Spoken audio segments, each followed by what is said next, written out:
Hello students, welcome back to my channel Vijay Janid. आज का जो अपना टॉपिक है वो है ऑर्डिनरी वर्ब। पिछले वीडियोस में मैंने बताया था वर्ब का क्लासिफिकेशन। तो वर्ब को दो भागों में हमने बांटा था, ऑक्सिलियरी या हेल्पिंग वर्ब और ऑर्डिनरी वर्ब। तो आज ऑर्डिनरी वर्ब के बारे में हम जानेंगे। तो देखिए, ऑर्डिनरी वर्ब भी दो प्रकार की होती हैं, फाइनाइट्स और नॉन फाइनाइट्स। चलिए देखते हैं फाइनाइट्स क्या होती हैं।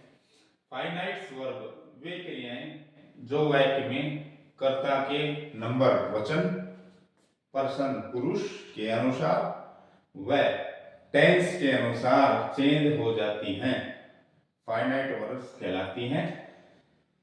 सभी मेन वर्ब्स जैसे गो है, कम है, जो भी हैं, राइट है, राइट है, रीड है, स्पीक है, सभी मेन वर्ब्स और सभी हेल्पिंग वर्ब्स जो टोटल 24 होती हैं हेल्पिंग वर्ब्स, प्राइमरी 11, मॉडल 13 बराबर 24, ये सब की सब फाइनाइट वर्ब होती हैं।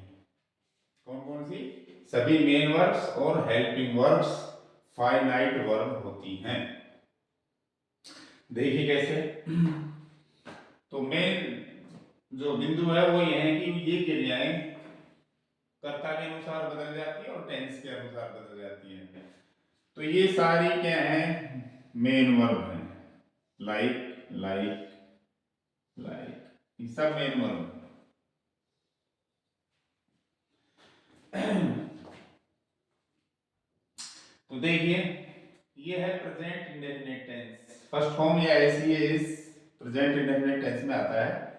तो यहाँ फर्स्ट पर्सन है, ये फर्स्ट पर्सन के अनुसार प्लूरल होने की वजह से इसके साथ फर्स्ट फॉर्म आई हुई है। उसी टेंस में अगर हम सब्जेक्ट को चेंज कर देते हैं सिंगुलर, तो हम वर्ब में एसीस लगा देते हैं। तो देखिए, लाइक कर्ता के अनुसार, यानी कर्ता हमने बदला तो क्रिया भी बदल गई। टेंस हमने बदला तो क्रिया बदल गई। ये प्रेजेंट था, ये पास्ट कर दिया हमने सेकंड फॉर्म, तो देखो इसका रूप बदल गया, क्रिया बदल गई। इसमें देखिए टेंस फिर बदल दिया हमने, फ्यूचर कर दिया, इसमें विल जुड़ गया, विल लाइव हो गया। तो ये क्रियाएं, मुख्य क्रियाएं कर्ता के अनुसार और टेंस के अनुसार बदल जाती हैं, ये फाइनाइट वर्ब कहलाती हैं। हिंदी में इनको परिमित संख्याएं कहते हैं। तो ये मुख्य क्रियाएं थी। सहायक क्रियाएं भी बदल जाती हैं, क्योंकि मैंने कहा है कि सारी मुख्य क्रियाएं और सारी सहायक क्रियाएं फाइनाइट वर्ब होती हैं, क्योंकि ये कर्ता और टेंस के अनुसार बदलती है। तो मुख्य क्रियाएं इसमें बदल गई टेंस और कर्ता अनुसार। अब सहायक क्रियाएं देखते हैं, वो भी बदल जाएंगी। एम प्रेजेंट कंटिन्यूअस का वाक्य है दोनों। आई की वजह से, फर्स्ट पर्सन की वजह से एम लग रहा है, और ये थर्ड पर्सन है सिंगुलर, इसलिए इज लग रहा है।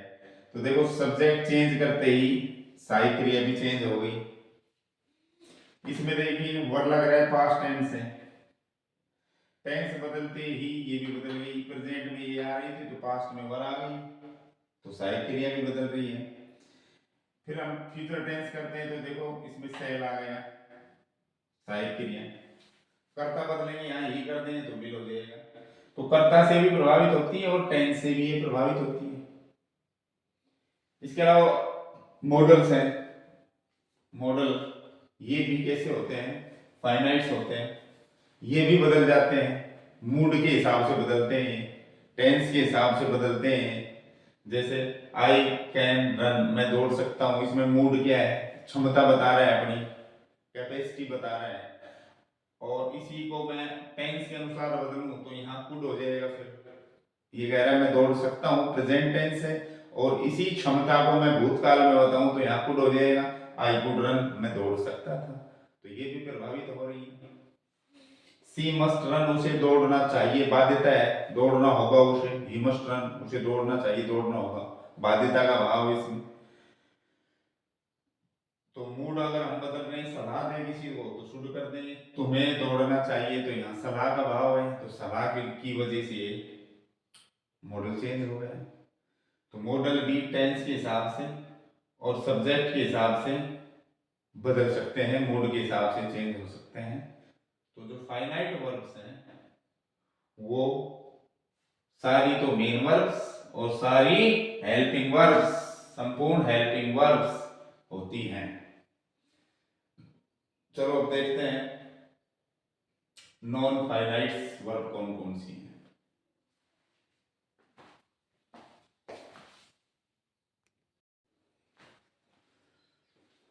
चलिए अब देखते हैं नॉन फाइनाइट वर्ब्स किसे कहेंगे।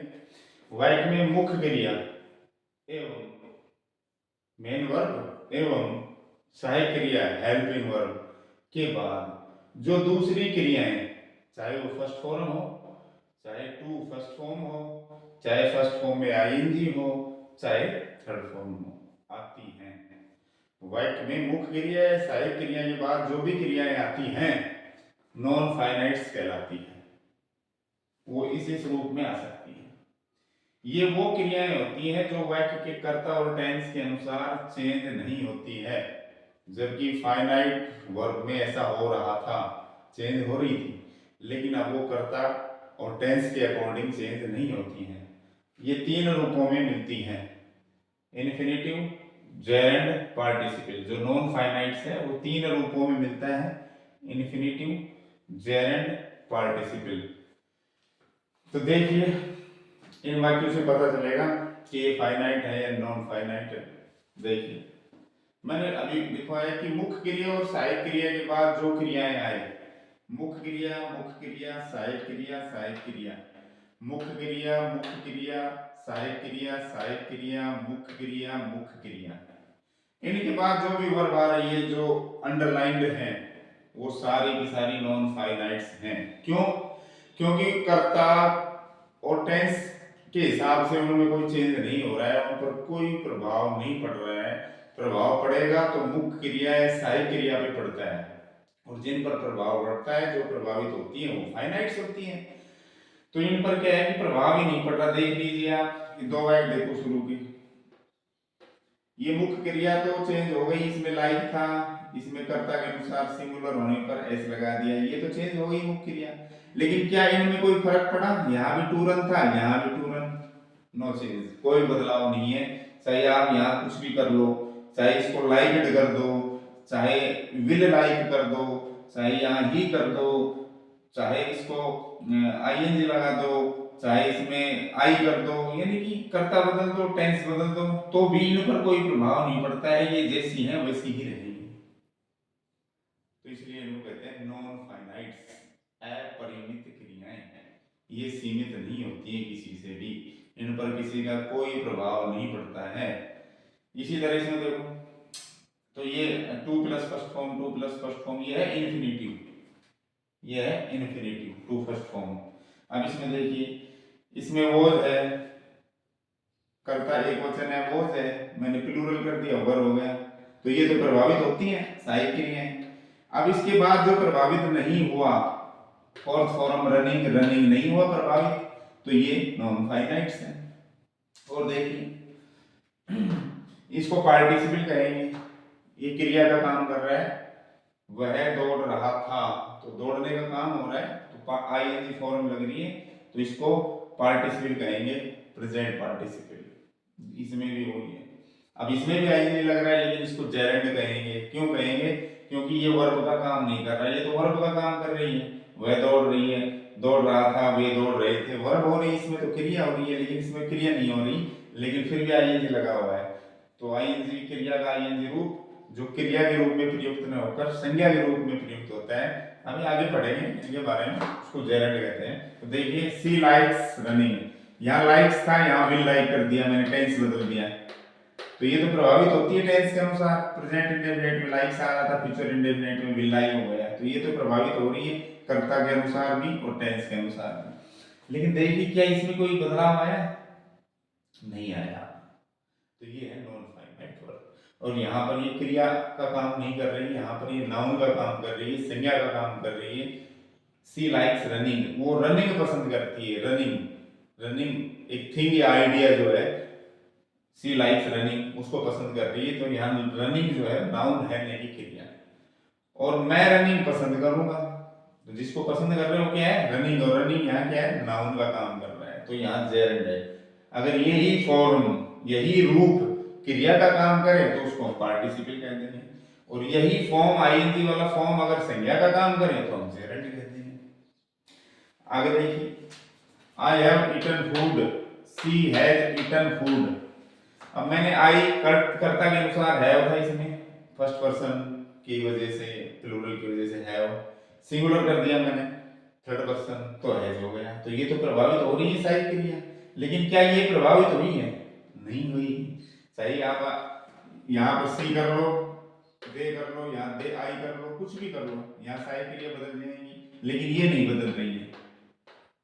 तो ये है नॉन फाइनाइट वर्ब, क्योंकि इन पर कर्ता और टेंस का कोई प्रभाव ही नहीं पड़ता, ये वैसी की वैसी रहती हैं। चाहे कर्ता चेंज कर दो या मुख्य क्रिया या सहायक क्रिया चेंज कर दो, इन पर कोई चेंज नहीं होने वाला, कोई असर नहीं होने वाला, इसलिए ये नॉन फाइनाइट वर्ब है।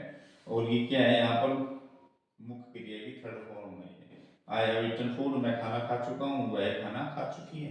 तो जो मेन वर्ब की थर्ड फॉर्म होती है वो भी पार्टिसिपल होती है, परफेक्ट, उसको कहते हैं पास्ट पार्टिसिपल। मेन वर्ब की फोर्थ फॉर्म जो होती है आईएनजी फॉर्म, उसको कहते हैं प्रेजेंट पार्टिसिपल, और जो थर्ड फॉर्म होती है उसको कहते हैं पास्ट पार्टिसिपल। तो ये भी पार्टिसिपल है, ये भी पार्टिसिपल है, ये इन्फिनिटिव है, ये जेरेंड है। और देख लीजिए, ये भी इन्फिनिटिव है, ये भी इन्फिनिटिव था लेकिन टू लग रहा था तो टू इन्फिनिटिव है। ये बेस फॉर्म है वर्ब की, फर्स्ट फॉर्म है, बिना टू के है, तो बिना टू वाले को भी इन्फिनिटिव कहते हैं, लेकिन क्या कहते हैं उसको, बेयर इन्फिनिटिव, यानी बिना टू वाला। तो देखिए मैंने यहाँ सी था, क्रिया करता आई था, इसमें भी आई है, टेंस बदल दिया, सॉ कर दिया, आई सी आई सा, मैं देखता हूं, मैंने देखा, टेंस बदल गया, तो टेंस के हिसाब से ये प्रभावित हुई, ये क्या है, मुख्य क्रिया प्रभावित हुई, तो ये फाइनाइट से प्रभावित हुई। तो अब जो प्रभावित नहीं हुआ वो देखो, गो प्रभावित, इसमें भी वही गो, इसमें भी वही गो, इसमें सी था, इसमें सा कर दिया, लेकिन इसमें गो था, भी गो ही है, तो ये प्रभावित बिल्कुल नहीं हो रही है, तो ये नॉन फाइनाइट है। तो वर्ब की फर्स्ट फॉर्म जो होती है वो भी क्या होती है, इन्फिनिटिव, लेकिन उसको कहेंगे बेयर इन्फिनिटिव, और टू लग रहा है तो उसको कहेंगे टू इन्फिनिटिव। तो ये थी अपनी नॉन फाइनाइट्स। उदाहरण के द्वारा मैंने आपको समझा दिया कि नॉन फाइनाइट्स वो क्रियाएं होती हैं जो कर्ता और टेंस के हिसाब से चेंज नहीं होती हैं, और ये तीन होती है, तीन तरह की होती है, इन्फिनिटिव, जेरेंड और पार्टिसिपल।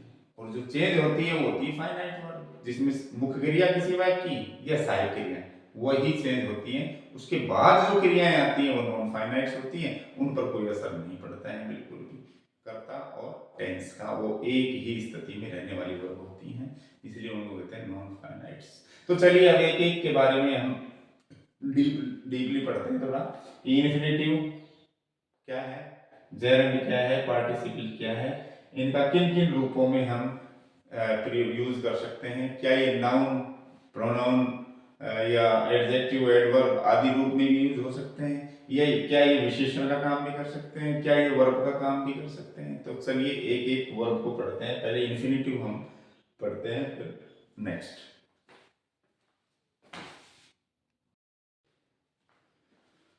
तो चलिए देखते हैं पहली इन्फिनिटिव।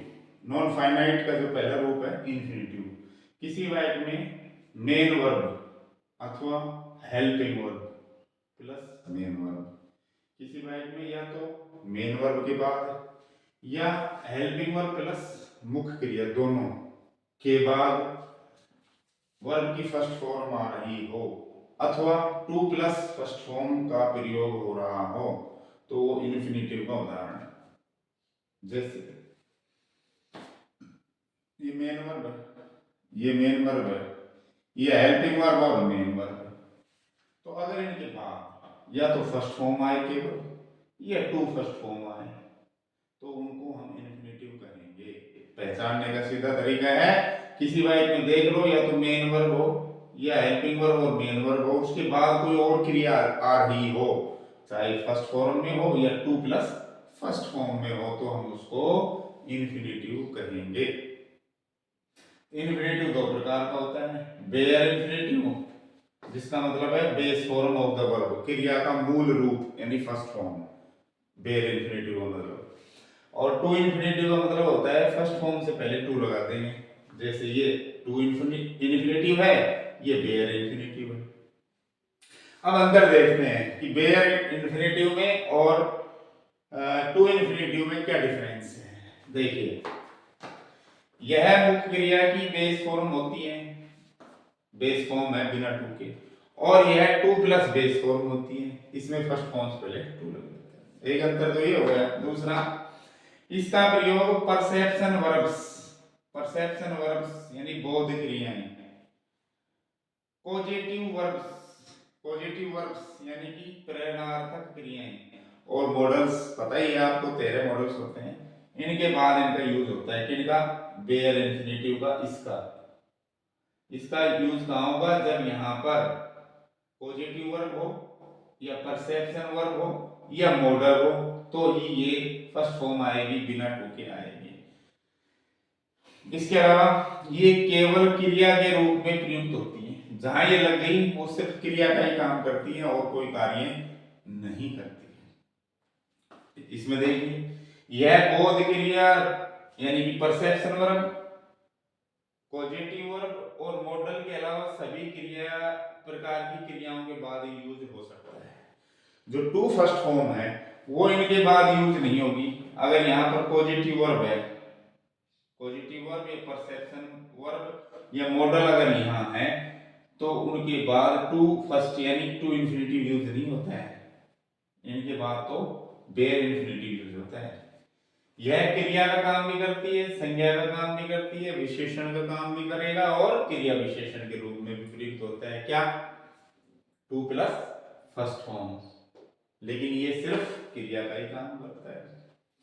यह फाइनाइट या मेन वर्ब के कर्ता के रूप में, ऑब्जेक्ट के रूप में, सब्जेक्ट कॉम्प्लीमेंट कर्ता के पूरक के रूप में कार्य कर सकती है ये वर्ब, यानी कि as a subject, as a object, as a subject complement के रूप में ये वर्ब काम कर सकती है।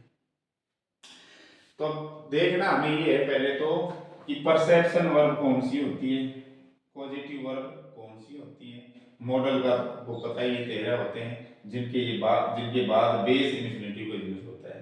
तो हमें पता होना चाहिए कि परसेप्शन वर्ब और पॉजिटिव वर्ब्स कौन कौन सी होती है। उसके बाद हम उदाहरण से समझेंगे, इन सभी बातों को उदाहरण देकर समझेंगे, अच्छी तरह समझ में आएगा। अब भाई क्रिया के रूप में कहाँ प्रयुक्त है, संज्ञा के रूप में कहाँ है, मेन वर्ब की सब्जेक्ट के रूप में कहाँ है, ऑब्जेक्ट के रूप में कहाँ है, उदाहरण के द्वारा समझेंगे हम। तो चलिए अब देखते हैं परसेप्शन वर्ब्स, पॉजिटिव वर्ब्स कौन कौन सी होती हैं।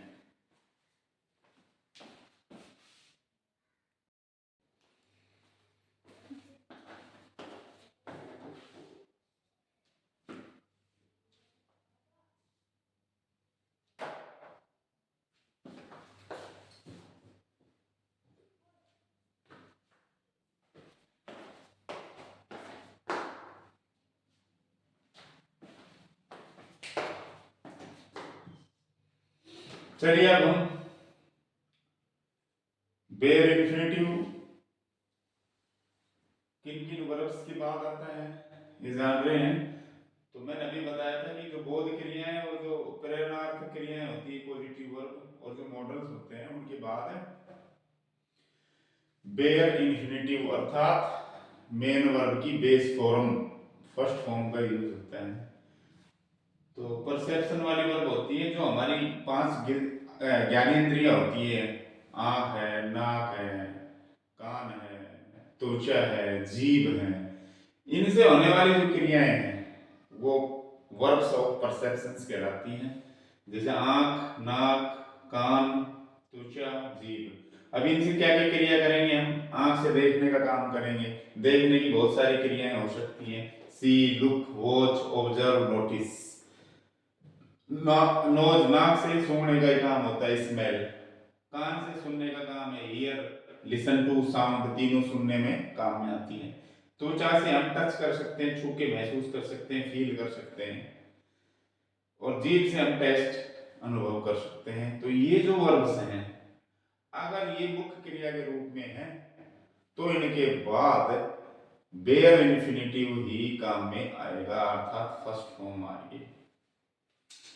दूसरी पॉजिटिव वर्ब्स वो होती हैं वे क्रियाएं जिनमें कर्ता स्वयं कार्य न करके किसी दूसरे को उस कार्य को करने के लिए प्रेरित करता है या कार्य करवाता है। ऐसी क्रियाएं प्रेरणार्थक क्रिया होती हैं।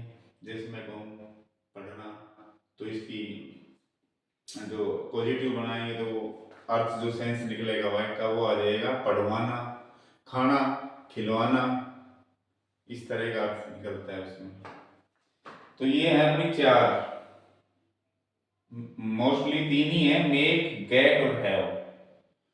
ये भी पॉजिटिव का काम कर देता है।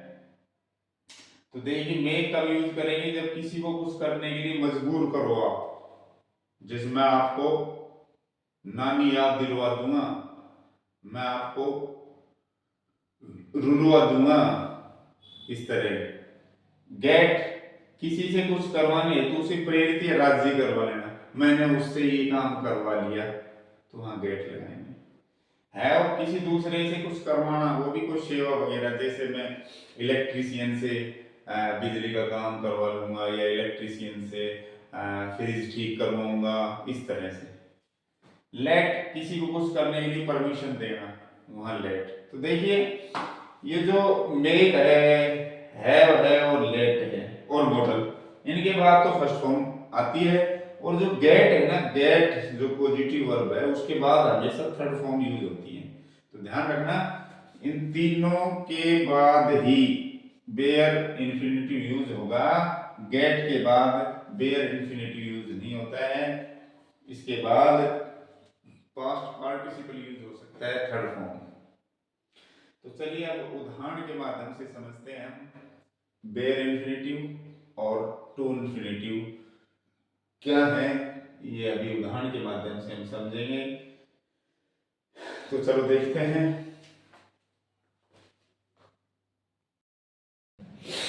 तो चलिए अब उदाहरण के माध्यम से समझते हैं बेयर इंफिनिटिव और टू इंफिनिटिव को।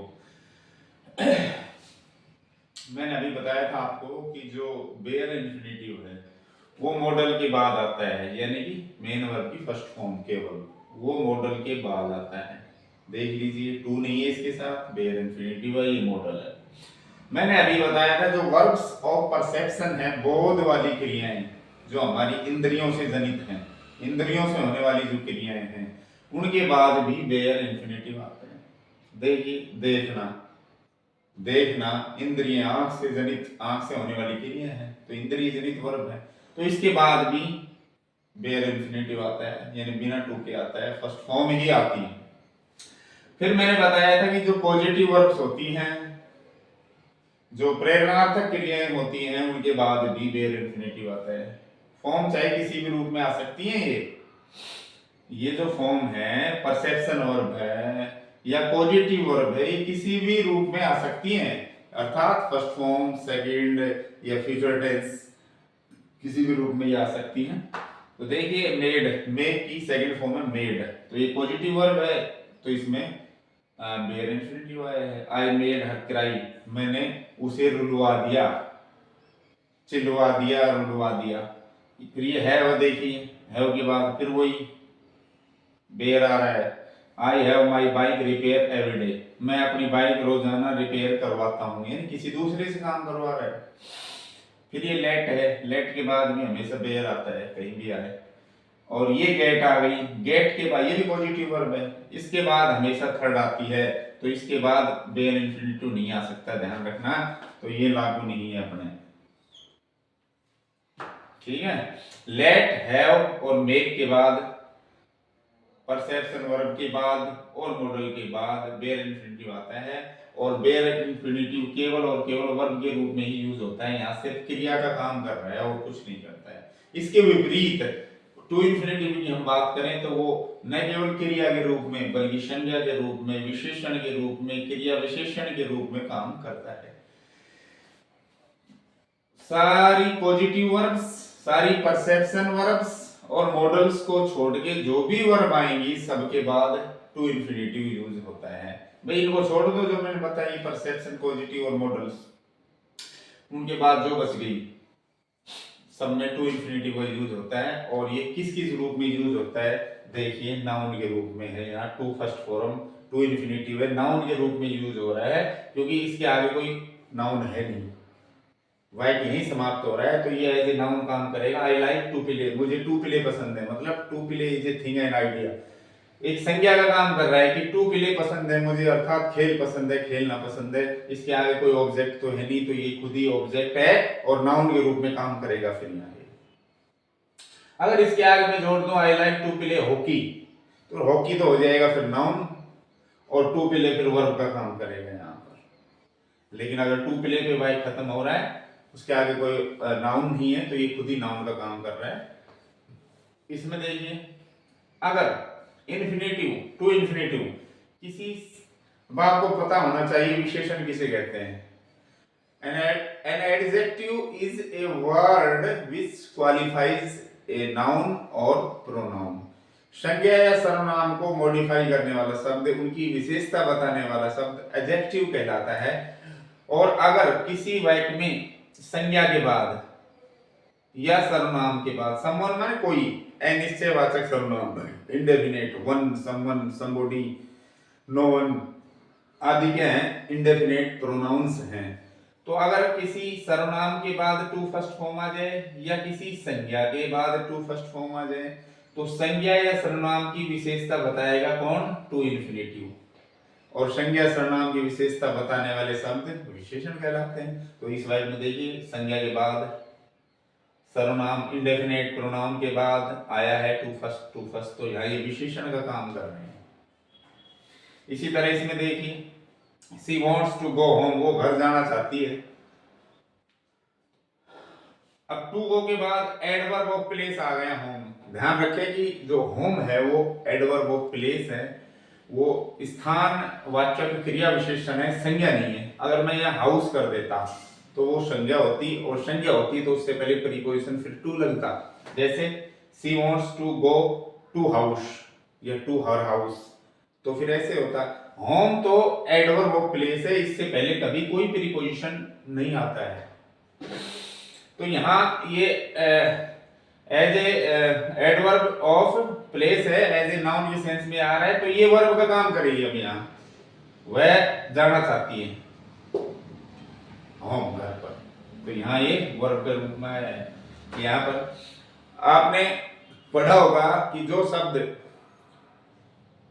शब्द क्रिया की या विशेषण की या क्रिया विशेषण की विशेषता बताएं, उनको एडवर्ब यानी क्रिया विशेषण कहते हैं।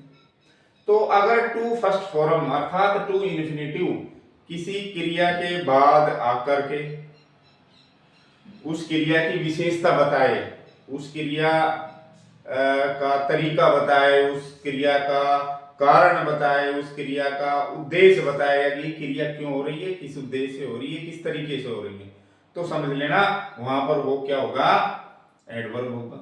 या किसी विशेषण के बाद टू फर्स्ट फॉर्म लगी हुई है तो विशेषण को मॉडिफाई करेगा, तो भी एडवर्ब होगा। या किसी क्रिया विशेषण के बाद ही टू फर्स्ट फॉर्म लगी है तो वो उसको मॉडिफाई करेगा, तो भी वो एडवर्ब कहलाएगा। तो देखिए तीन वाक्य हैं अपने पास। ये है विशेषण हैप्पी, मैं खुश हूं, टू सी यू, आपसे मिलकर मैं खुश हूं, तो खुश विशेषण है, विशेषण के बाद टू फर्स्ट आ रहा है, तो ये इसको मॉडिफाई कर रहा है, इसकी विशेषता बता रहा है। विशेषण की विशेषता बताने वाला शब्द एडवर्ब होता है, यहाँ पर ये एडवर्ब है। लाइक दिस, इसकी तरह। अर्ली क्या है, अर्ली क्रिया की विशेषता बता रहा है। वी स्टार्टेड अर्ली, हम जल्दी ही रवाना हो गए थे, टू अवॉइड ट्रैफिक से बचने के लिए। तो यहाँ पर क्रिया का टाइम बता रहा है, ये क्रिया की विशेषता बता रहा है, क्रिया को क्वालिफाई कर रहा है। क्वालिफाई में ये क्या बता रहा है, क्रिया का समय, तो ये भी क्रिया विशेषण है। और क्रिया विशेषण के बाद टू फर्स्ट फॉर्म आती है तो वो भी क्रिया विशेषण ही होगा। यहाँ एक क्रिया विशेषण। इसमें देखेंगे I teach to earn money, मैं धन कमाने के लिए पढ़ाता हूँ, तो पढ़ाना क्रिया है और इस पढ़ाने को क्वालिफाई कर रहा है टू अर्न, इसकी विशेषता बता रहा है, इसका उद्देश्य बता रहा है कि मैं क्यों पढ़ाता हूं, धन कमाने के लिए। तो क्रिया का उद्देश्य बता रहा है, यानी कि क्रिया को, मुख्य क्रिया को क्वालिफाई कर रहा है। तो टू अर्न क्या है, यहाँ पर क्रिया विशेषण है। तो क्रिया की विशेषता, क्रिया विशेषण की विशेषता, विशेषण की विशेषता बता रहे हैं ये टू इन्फिनिटिव, इसलिए यहाँ पर ये एडवर्ब है। डियर स्टूडेंट्स, जो बेयर इन्फिनिटिव वो सिर्फ क्रिया का काम करता है। ये संज्ञा, क्रिया, क्रिया विशेषण, विशेषण के रूप में प्रयुक्त होते हैं। अब थोड़ा सा और जान लेते हैं कि जो टू इन्फिनिटिव है, क्या वो वाक्य के अंत में ही आते हैं? क्या वो ऑब्जेक्ट का ही काम करते हैं, या फिर वो सब्जेक्ट का काम भी कर सकते हैं, या कुछ और भी काम कर सकते हैं? तो चलिए कुछ अगले उदाहरण के माध्यम से हम समझेंगे कि ये कहाँ कहाँ और प्रयुक्त हो सकते हैं।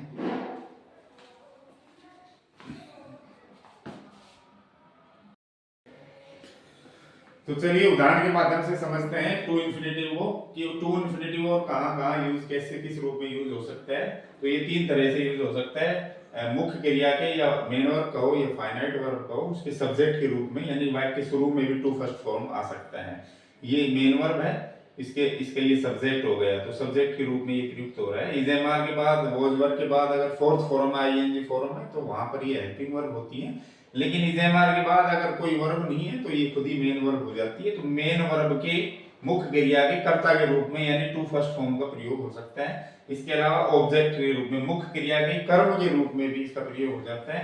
ये मुख्य क्रिया है, वोट में चाहना, डिसाइड में निश्चय किया, ये किसी भी रूप में हो सकती है, फर्स्ट सेकंड थर्ड कोई मतलब नहीं इससे। लेकिन उसके बाद टू फर्स्ट फॉर्म होनी चाहिए, तो ये ऑब्जेक्ट का काम करेगी, मुख्य क्रिया के कर्म का काम करेगी। तीसरा होता है कर्ता के पूरक के रूप में भी। तो कर्ता के पूरक के रूप में कैसे पता पड़ेगा हमें? अगर किसी वाक्य में सीम के बाद टू फर्स्ट फॉर्म आ रही है, या is am are was were के बाद टू फर्स्ट फॉर्म आ रही है, तो समझ लो ये सब्जेक्ट को के अर्थ को पूरा कर रहा है, तो सब्जेक्ट कॉम्प्लीमेंट हो गया ये। तो ये तीन तरह से प्रयुक्त हो सकता है। डियर स्टूडेंट्स, हम पढ़ रहे हैं नॉन फाइनाइट्स वर्ब, जिसके तीन रूप मैंने बताए हैं, इन्फिनेटिव, जेरेंड और पार्टिसिपल। फाइनाइट्स वर्ब के बारे में हम जान चुके हैं, तो जो इन्फिनेटिव है उसके बारे में भी हमने जानकारी ले ली है, पढ़ चुके हैं। अब जो अगला रूप है इसका नॉन फाइनाइट वर्ब का, वो है जेरेंड। तो चलिए अब जेरेंड के बारे में पढ़ते हैं, क्या है जेरेंड।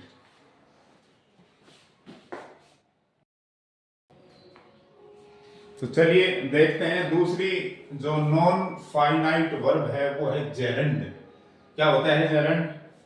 जेरेंड एक ऐसी नॉन फाइनाइट वर्ब है जिसके अंत में प्रत्यय आईएनजी लगता है और जो संज्ञा के रूप में कार्य करता है एज ए नाउन। ये सभी प्रकार की जो फाइनाइट्स हैं या जो मुख्य क्रिया हैं सभी प्रकार की, ये नहीं कह रहा मैं भाई परसेप्शनल को छोड़ दो या पॉजिटिव वर्ब को छोड़ दो, ये सभी प्रकार की मेन वर्ब्स के बाद प्रयुक्त हो सकती है। ये मॉडल से पहले कर्ता के रूप में प्रयुक्त हो सकती है, मॉडल से पहले सब्जेक्ट के रूप में, लेकिन मॉडल के बाद ये प्रयुक्त नहीं हो सकती। हाँ हो सकती है, कब? जब मॉडल के साथ बी लगा हो, कोई मेन वर्ब बन जाएगी, फिर बी क्या हो जाएगी? Main verb. तो मॉडल और बी के बाद ये प्रयुक्त हो सकती है, केवल मॉडल के बाद ये प्रयुक्त नहीं हो सकती। यह वाक्य में निम्नानुसार प्रयुक्त होता है। किस किस रूप में प्रयुक्त होता है gerund? Number 1, as a subject of finite verb, मुख्य क्रिया के कर्ता के रूप में। जैसे ये मुख्य क्रिया है, इसमें ये मुख्य क्रिया है, तो इसका सब्जेक्ट हो गया walking, smoking. Smoking can be dangerous, walking is a good exercise, तो इस सब्जेक्ट के रूप में भी प्रयुक्त हो सकता है। As an object of finite verb, मुख्य क्रिया के ऑब्जेक्ट कर्म के रूप में प्रयुक्त हो सकता है। जैसे इसमें मुख्य क्रिया क्या है? बी, मैंने अभी बताया था, मॉडल प्लस बी के बाद ये आ सकती है, मॉडल से पहले आ सकती है, मॉडल के बाद नहीं आ सकती, अगर बी है तो आ सकती है। तो इट माइट बी राइटिंग और रीडिंग, ये दोनों ही जेरेंड है। सी एंजॉयज रीडिंग, ये मेन वर्ब है, इसका ऑब्जेक्ट हो गया, तो ऑब्जेक्ट के रूप में भी प्रयुक्त हो रही है। तीसरा है ऑब्जेक्ट ऑफ ए प्रीपोजिशन, अगर ये किसी प्रीपोजिशन के बाद आ रही है, टू हो, ऑन हो, अबाउट हो, विद हो, अगर इनके तुरंत बाद ये आ रही है, प्रीपोजिशन के तुरंत बाद, तो ये प्रीपोजिशन का ऑब्जेक्ट बन जाएगी, कर्म बन जाएगी। जैसे he is good at singing, they are talking about, ये प्रीपोजिशन है, गोइंग, तो ये सब जेरेंड है और ऑब्जेक्ट का काम कर रहे हैं, प्रीपोजिशन का। तो ये थी अपनी जेरेंड। अब देख लेते हैं कि इन्फिनेटिव और जेरेंड में क्या क्या अंतर है, क्या हम एक दूसरे को एक दूसरे के स्थान पर रख सकते हैं या नहीं। तो चलिए जानते हैं।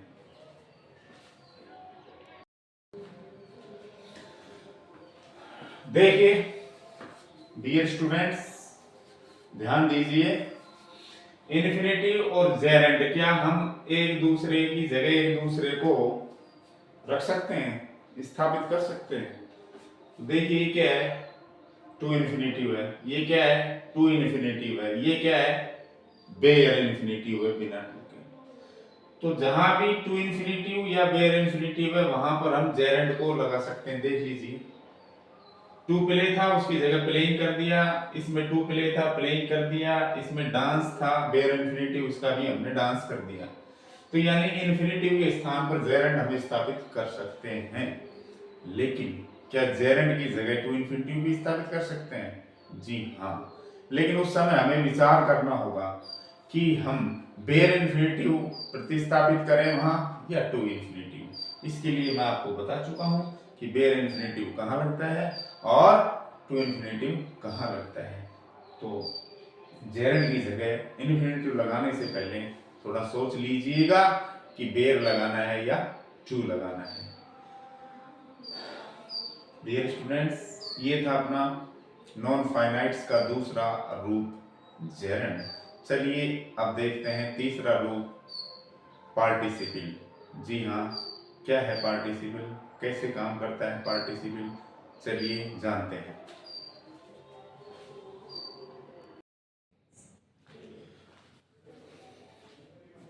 तो देखिए, नॉन फाइनाइट वर्ब का जो अंतिम रूप है, अंतिम भाग है पार्टिसिपल का, पार्टिसिपल उसके बारे में जानेंगे हम। पार्टिसिपल क्या होता है? यह नॉन फाइनाइट वर्ब का वह रूप है जो क्रिया का और विशेषण का काम करता है। क्रिया का और विशेषण का काम करता है। तीन प्रकार हैं इसके, present participle, past participle, perfect participle. Present participle का मतलब होता है मुख्य क्रिया में आईएनजी। पास्ट पार्टिसिपल का मतलब होता है मुख्य क्रिया की थर्ड फॉर्म। परफेक्ट पार्टिसिपल का मतलब होता है हैविंग प्लस वर्ब की थर्ड फॉर्म। तो देखिए पहले देखते हैं प्रेजेंट पार्टिसिपल। प्रेजेंट पार्टिसिपल कैसे पहचानेंगे, किस तरह से प्रयुक्त होता है वाक्यों में? हेल्पिंग वर्ब जो होती है is, am, are, was verb और विल बी, शैल बी, इनके साथ चौथी फॉर्म, इनके साथ सहायक क्रिया के साथ प्रयुक्त होता है प्रेजेंट पार्टिसिपल। इन सहायक क्रियाओं के साथ देखिए, he is dancing, she was weeping. आप कहोगे ये तो जेरेंड भी था। नहीं, जेरेंड मुख्य क्रिया के साथ आ रहा था, जैसे लाइक, ही लाइक्स डांसिंग, इस तरह आ रहा था। ये सहायक क्रिया के साथ आ रहा है, हेल्पिंग वर्ब के साथ आईएनजी फॉर्म आ रही है, तो यहाँ पर ये कहलाएगा प्रेजेंट पार्टिसिपल। अगर हेल्पिंग वर्ब नहीं हो, मुख्य क्रिया और फिर आईएनजी वाला शब्द आए, जैसे आई लाइक डांसिंग, तो वहां पर वो जेरेंड हो जाएगा, नाउन का काम करेगा। लेकिन यहाँ हेल्पिंग वर्ब के साथ आईएनजी फॉर्म का यूज हो रहा है, तो आईएनजी वाला जो शब्द है वो प्रेजेंट पार्टिसिपल कहलाएगा। तो एक तरीका तो ये है, सहायक क्रिया के साथ प्रयुक्त हो जाएगा। दूसरा, विशेषण के रूप में भी ये प्रयुक्त हो सकता है। कैसे? संज्ञा से पहले आईएनजी वाला शब्द लगाओ, इस संज्ञा को ये मॉडिफाई करेगा, इस संज्ञा की ये विशेषता बताएगा आईएनजी वाला शब्द, तो यहाँ ये प्रेजेंट पार्टिसिपल कहलाएगा। जैसे ए स्माइलिंग चाइल्ड, इस नाउन है और ये नाउन या आईएनजी फॉर्म स्माइलिंग फेस, इसका मतलब है ये जो नाउन है इसको मॉडिफाई कर रहा है, इसकी विशेषता बता रहा है कि बच्चा कैसा मुस्कुराता हुआ बच्चा। वेव, उसने वेव किया, ऐसे हाथ हिलाया। तो यहाँ पर ये क्या है? प्रेजेंट पार्टिसिपल है। ये यहाँ ऑब्जेक्ट के रूप में भी आ सकता है, ये तो सब्जेक्ट के रूप में आया है, ऑब्जेक्ट के रूप में भी आ सकता है। जैसे पैरट, तोता संज्ञा है, उसकी विशेष, इसको मॉडिफाई कर रहे हैं गाने वाला, सिंगिंग पैरट, गाने वाला तोता। मैंने एक गाने वाला तोता देखा, तो ये नाउन से पहले जो आईएनजी वाले शब्द लगकर उसको उसकी विशेषता बताएं, तो वहां पर ये प्रेजेंट पार्टिसिपल होता है। दो रूप हो गए, हेल्पिंग वर्ब के साथ और संज्ञा से पहले आईएनजी वाला शब्द। और तीसरा है वाक्य के प्रारंभ में, वाक्य की शुरुआत ही इससे कर दें हम। कैसे? पार्टिसिपल फ्रेज के साथ, शब्दों के समूह के साथ, जिसमें कोई मुख्य क्रिया नहीं हो, जिसमें कोई फाइनाइट वर्ब नहीं हो, तो के रूप में, क्रिया के अर्थ में, वहां ये इसका जो अर्थ रहेगा वो क्रिया का ही रहेगा, क्योंकि ये क्रिया और विशेषण दोनों अर्थ में काम करता है। तो आईएनजी शब्द से अगर हम वाक्य की शुरुआत कर दें तो वहां ये वर्ब का ही काम करेगा और इसको हम प्रेजेंट पार्टिसिपल कहेंगे। एंटरिंग द किचन, रसोई में घुसते ही आई सॉ माय मदर, मैंने अपनी माँ देखी। इसमें एक काम करते ही दूसरा तुरंत हो जाता है, गैप बहुत कम रहता है, तो वहां प्रेजेंट पार्टिसिपल यूज होता है। चलिए अब देखते हैं पास्ट पार्टिसिपल क्या होता है।